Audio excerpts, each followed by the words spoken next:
stuff here. So here we are, a group discussion with D1A about the history of music. We're looking at eras, we're looking at genres, we're looking at tonality in music, in the production and everything else here. Just to recap, jazz in the 40s. Give me a few ideas with regard to the sounds and tones used. Very clean. Very what? Clean. Very clean, yeah? Okay. Inoffensive, would you say? Yeah. Perhaps, you know? Easy on the ear in some respects. What about moving on into the 50s? Name me a genre that you think is very, very kind of relevant or poignant. Rock and roll. Rock and roll? What did rock and roll have? Still a clean sound at the time. Still a clean sound, yeah? What about rhythmically? Was there any differences between that and jazz? I don't know. I mean, obviously there's a difference, but I can't quite think of anyone else. Okay. Let's look at how all of this music may have been recorded. Do you think it was in a studio with multiple channels on a mixing desk, with all of the people recording things individually? No, it was recorded onto mixtape, like analog tape. And would it have been a live performance then of all the Yes. musicians playing together simultaneously? Yeah, cool. Okay, so there's differences already of how perhaps music is made now. So let's kind of go through some of the eras here. You guys have just witnessed the story of the Marshall amp. I hope you all enjoyed that. So when was the Marshall amp first created? 62. Yeah, okay. By who? Jim Marshall. Great. Okay. What was significant then about the sounds that you heard from when that was invented? It had distortion, Yeah. What does distortion give you? a very compressed and more aggressive sound. Yeah. Okay. So would you say, I mean, going back to this argument of what is maybe acceptable, non-offensive, does it have the opposite effect? Yeah, it's like more aggressive almost, and it's not as easy to listen to. Like,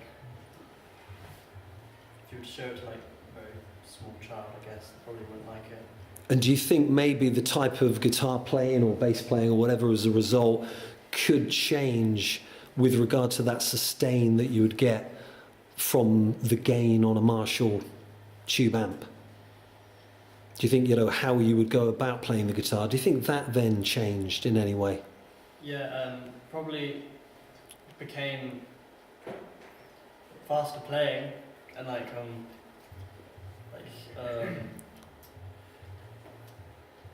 you could get like more feed. You could get feedback this time, like more like intense feedback.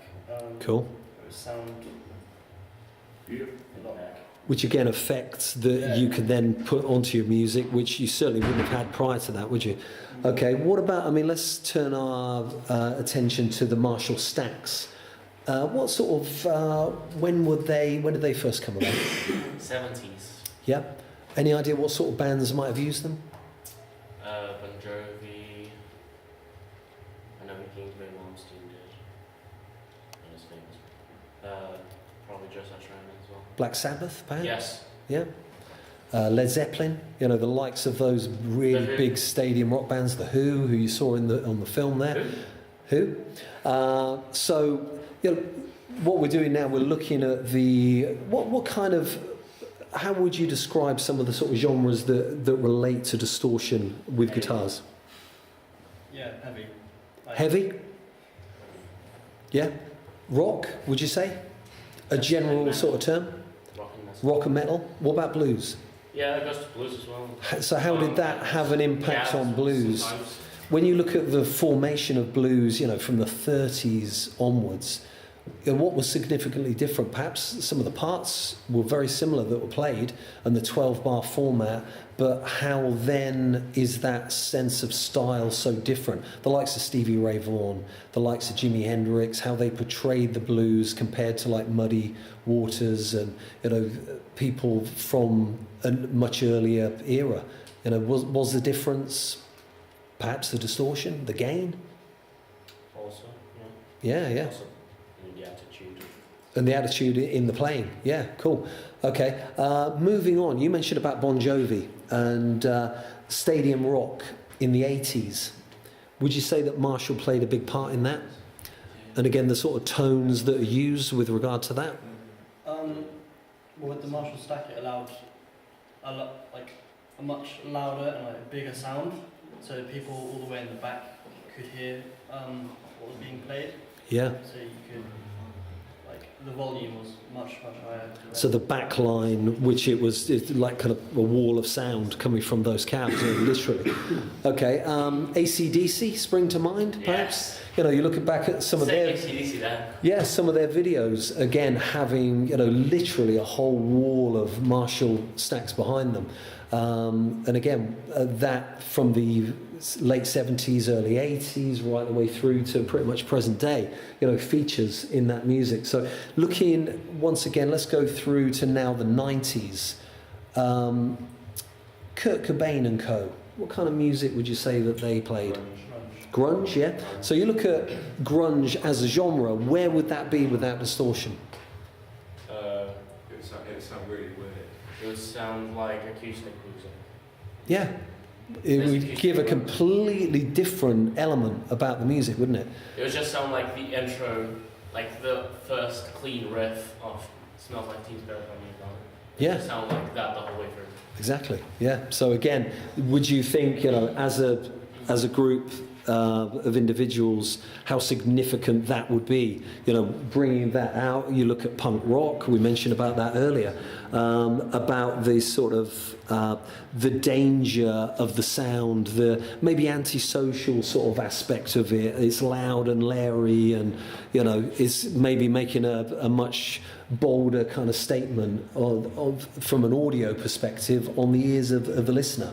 Jimi Hendrix, as I mentioned earlier, was cited as a type of devil, you know, setting fire to his guitar and all sorts of things. It was things that happened which are really revolutionary. Elvis Presley in the 50s not being filmed from the...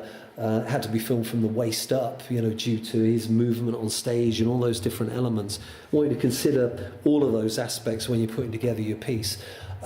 With regard to, you know, we're looking at the 90s with grunge, we're looking at going beyond that then. How about the significant elements with regard to technology that's happened in music? Joe, tell us about the track you recorded. How did you record it? I just did it on my phone. So you used your phone, GarageBand, Yeah, on the phone? yeah. So pure technology, using a microphone on the phone as well to record vocal? Yeah, just use the mic, like built in. So let's look at technology, embracing that in playing that part in the type of music that you guys listen to, all of that different framework. You know, looking at the recording of the early kind of Beatles albums, which were practically recorded on a 4-track, compared to what you've got now. I mean, how many channels have you got, let's say, on Cubase, Reason? As many as you want. As many as you want. It's infinite, isn't it? You can just keep adding layers. Anybody use guitar processors in the studio at all? Not the Cubase, like the plugins. The plugins? I don't use the plugins. I use I mean the rack-mounted processors, I use yeah? that sometimes, like to make just guide tracks because it's much easier than making up. You know. So do you think technology is playing a big part in the, you know, in that accessibility? What about It's making it like less time to be able to like make something. exactly? What about electronic drum kits? I mean, I heard Joe, you were playing something earlier with more of a hip hop beat. Without those particular sounds, would it have the same impact if it was just one sound that you had for that kit? No, it'll sound like different genre of music. It does, doesn't it? Yeah. So what are the elements that you think make it different? Just like the sound of the kit. That's it. I mean, I would say when I listen to it, the hi-hat sounds are very significant. The really low sub on the bass drum as well gives it that kind of energy and drive. The snares, very, very dry, very, you know, high range. frequencies used with regard to that. Quite different to, let's move over to the rock side of things. You're looking at perhaps some of the artists you listen to, Jose. What would you say the snare sounds like? It's a very snappy sound. Yeah? What about the hi-hats? Always closed? Normally they're open. Quite open, quite driven, you know? What about grunge as well? You know, where would that be from the drumming kind of aspect as well? Is that used in jazz? You know, splashy hi-hat, you know, is driven double kick pedal, you know, heel to toe or whatever? The first drummer to use a double kick pedal was a jazz drummer, Wow. so you know. Cool. In what year? 39. Great. Write it on Actually, your found out today. write it on your blog. Let's have it part of your presentation. Yeah. Okay. So a quick roundup. Kevin, your track that you were thinking of. Give us a few ideas with regard to the sonic kind of value of that. What do you hear on it? What's the name of the track? The track that you thought of. If you haven't thought of one, should we move on? Katie, what about you? Would you be so kind to a bus version? Would you be so kind to? To a bus version by Dodie. All right. Okay. Cool. What sort of sounds does it have? She uses like keys and cello, violin, and piano, and ukulele. Cello, violin, and piano, all clean recorded, or Yeah. any effects used? No. They're just in their tour bus playing it live. Any idea how they might have been captured in the recording? Would they have been played separately, or She uses a portable recorder and puts it in the center, yeah? and then she records it with video as well. Cool. So again, the use of technology, perhaps part of that, but using very classic instrumentation. But they're mic'd up or processed, or how is it? It's not edited. No, so it's just literally a live recording. Yeah, great. Jose, what about you? I thought of Octavarium by Dream Theater. Yeah, cool. Yeah, Dream Theater. I'm saying right Very progressive. So Yeah, what progressive. kind of sounds would you say are used, and how do you think they might have been recorded? now. The song is like 24 minutes long. So, yeah, it's a really long song. Yeah, it uses a lot of atmospheric sounds at the beginning and in the middle. And then it goes to more of metal lineup. Like one guitar, one bass, one drums, one keyboard. But again, what about tonality? Is there distortion? Is yes, there? a lot Yeah, of yeah. distortion. Okay, cool. What sort of era is that? 2000s. Yeah. Okay. 2000. I had to take a guess. It's 2006. Okay. So we're looking at over a decade old. Yeah. Okay. Cool. Joel, what about you? What difference does it make by the Smiths? Cool. Yeah. So looking at 80s. Yeah. Yeah. It's very upbeat. Oh, it's just, I don't know. It kind of has like some of their songs have like a jazzy feel to them sometimes, and like it's just upbeat. What about the guitar tonality or the drums? Any things that you can sort of pick out? Like it's Textures. It's usually quite clean, but they add like different effects to it to make it sound different. Use of chorus on guitar, perhaps, you know, those sort of things, which maybe, you know, prior to that might not have been as well used or sort of fashionable, if you like, you know, in the different sort of styles of play. Cool. Okay. Zach, what about you? Any track that you can think of? Okay.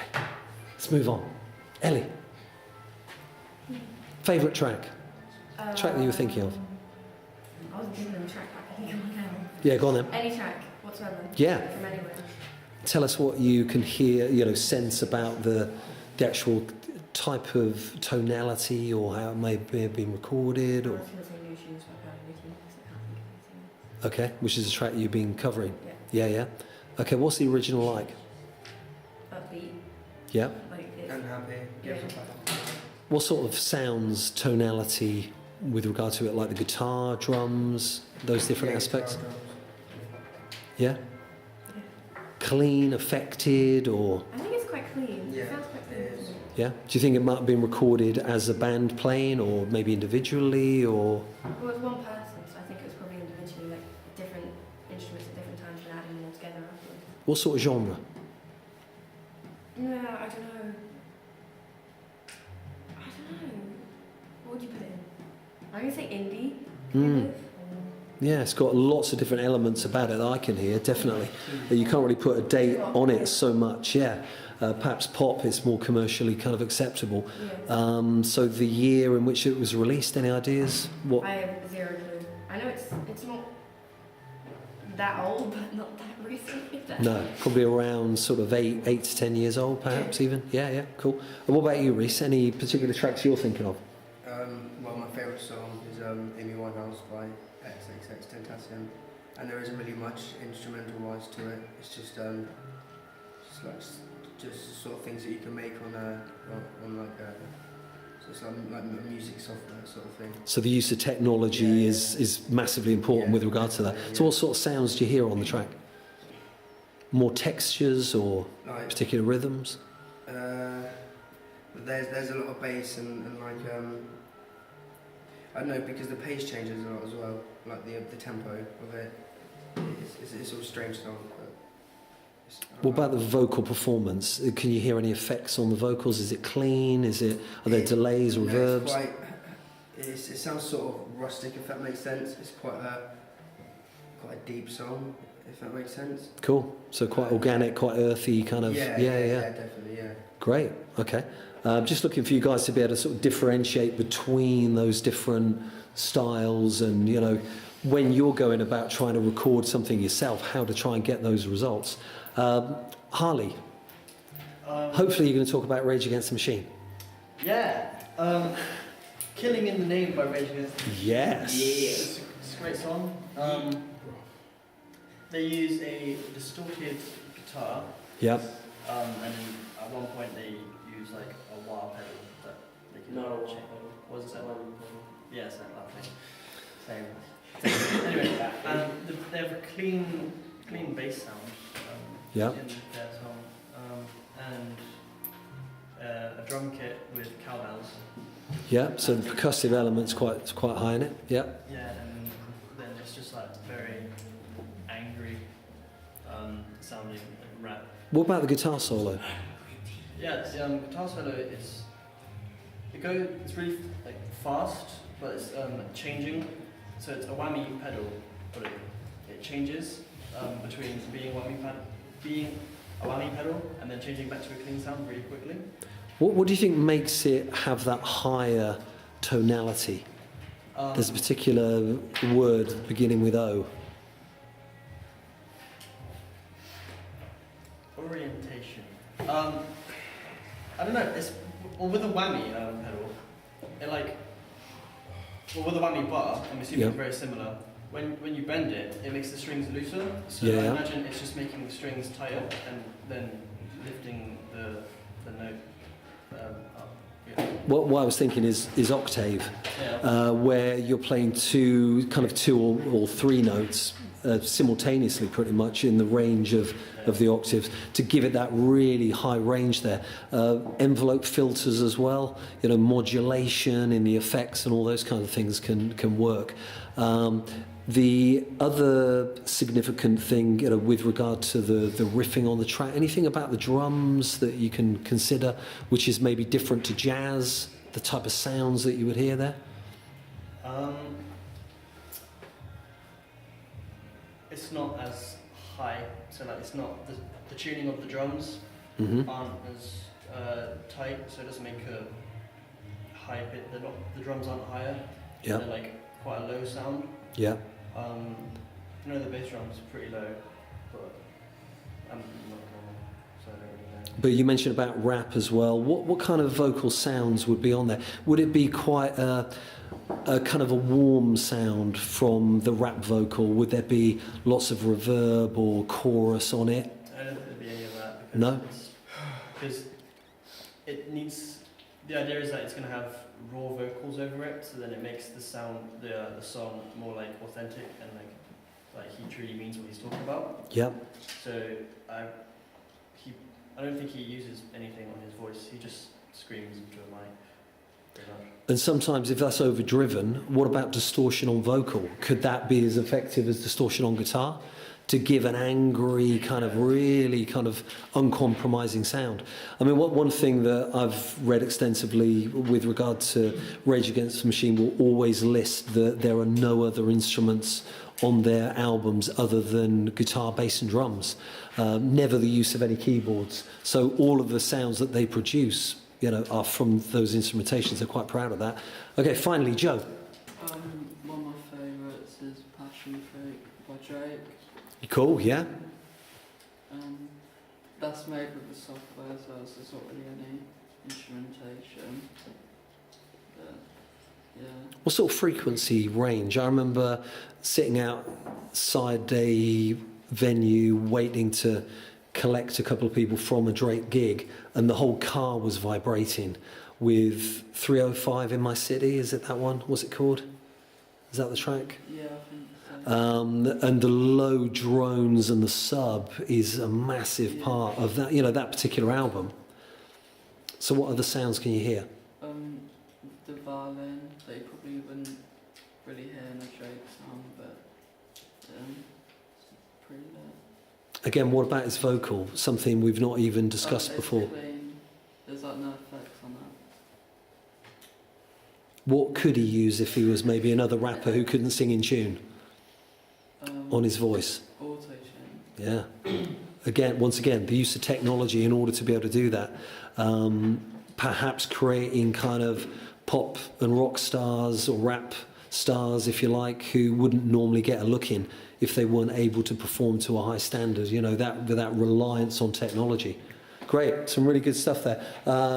Kevin and Zach, I'd like you to think of a couple more and we'll get some footage of you guys talking about what you're doing, but I think you got enough to go along with. Does everybody kind of get the theme a lot more thoroughly now with regard to what I'd like you guys to consider this presentation, look back on it and then write up, tie this in with the type of music that has been played over the eras and some references, yeah? Cool, thank you.